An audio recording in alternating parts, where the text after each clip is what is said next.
Good morning and welcome to my shop. My name is Nick. I'm a semi-professional woodworker out of Reno, Nevada. I recently purchased a Warrior sawmill and I'd like to share my initial impressions with you. So it took about a week and a half to ship this sawmill from New York to Reno, Nevada. Everything comes in a nice tight package here. You can see it's on one pallet and all the contents are inside the framework of the mill. All the bags were all individually labeled as far as the bulk packages, and it all matched up with the YouTube videos they provide for assembly. So overall, it's very straightforward to get the mill up and running.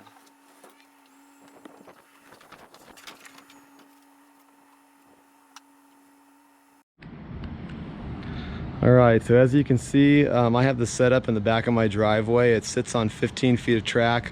I'm just going to kind of go through and show you some footage of the different parts of the saw.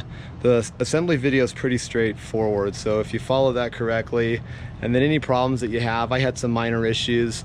It was just me figuring out the saw and how to set it up. Just email the tech support a video, and the guys are really good about getting back to you with the different information.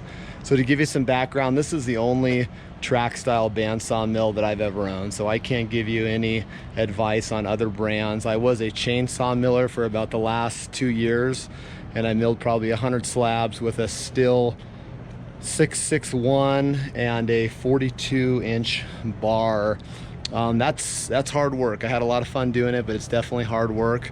And I was passing up a lot of really good trees from my arborist because they were kind of a pain to mill with the chainsaw. But now that I have this, I'm doing a lot of different size material. The reason that I chose this one is because it has a 31-inch center to center cut, and that's really important when you're looking at the different brands. What that refers to is your distance between guides. So I'm going to max this baby out here, and then I'll show you on the other side. I'm primarily a slabber, and so what I wanted was a sawmill that had the max capacity slabbing, which for the price range I was in, this saw is the max.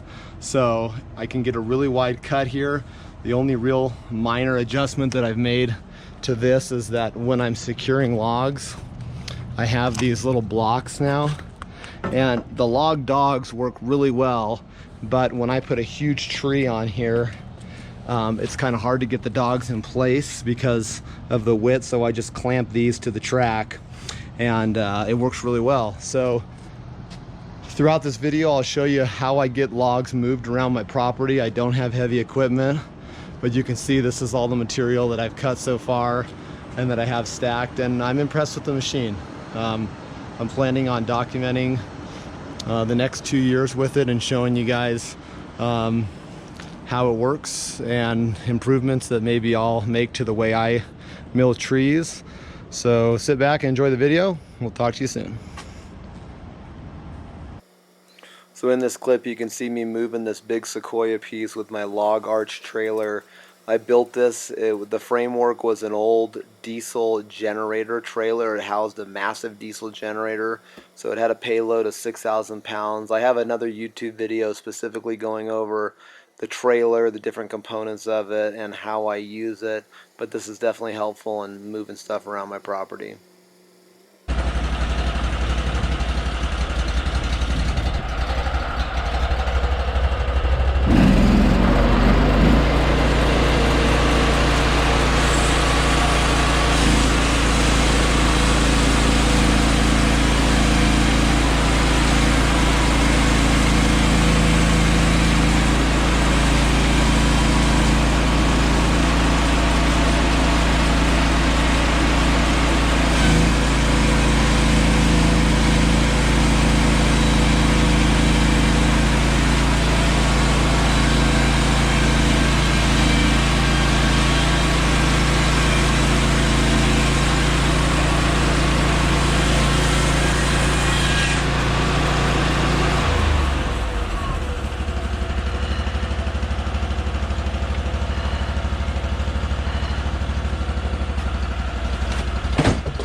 So you can see by the large pile of material to the right of the mill, I really hacked this tree up with my large chainsaw trying to get it to fit in the log dogs.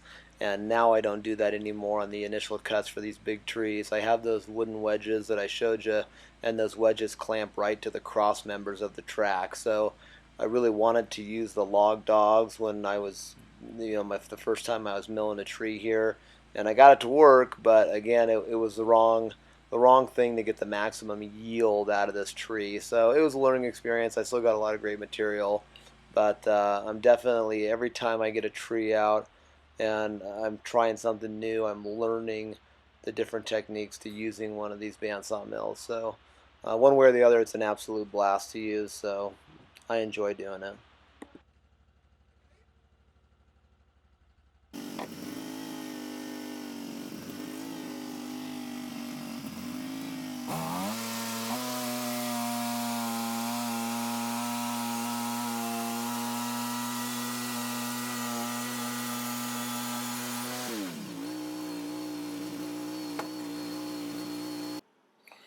I wanted to add this video clip to show you that you can manage large logs without heavy equipment. It's just not in my budget or space to have a skid steer or a forklift or something like that. But using my log arch trailer, basically what you can't see behind me is there's a tree, and I will chain the log to the tree, and then I'll slowly pull away.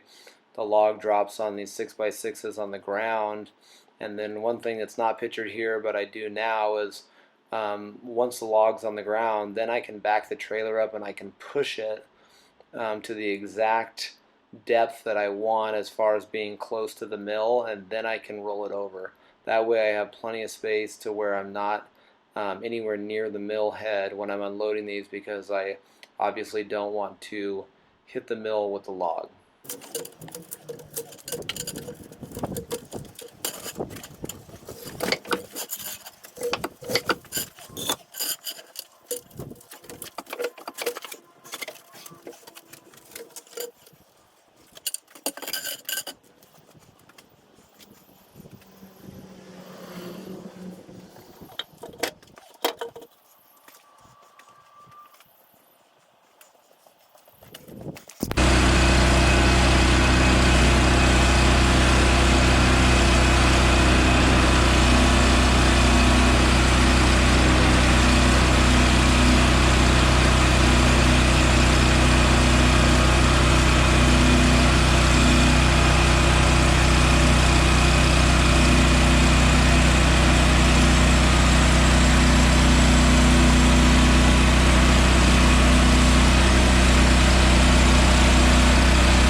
Alright, so this is the conclusion of this first video.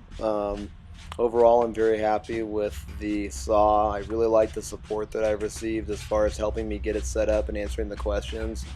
I'm really confident in the Hudson warranty now and their customer service. The guys really know the equipment well, and when you send them videos, which is what I do, they know exactly how to help you troubleshoot it and get things figured out. And most of it's just a learning curve for me because I've never used one of these machines before. But hopefully you enjoyed my videos, and please subscribe because there will be more coming out in the future. And you can also follow me on Instagram at Reno_woodworks, and you can see my daily adventures here in my small backyard shop making furniture. So have a great day. Thank you.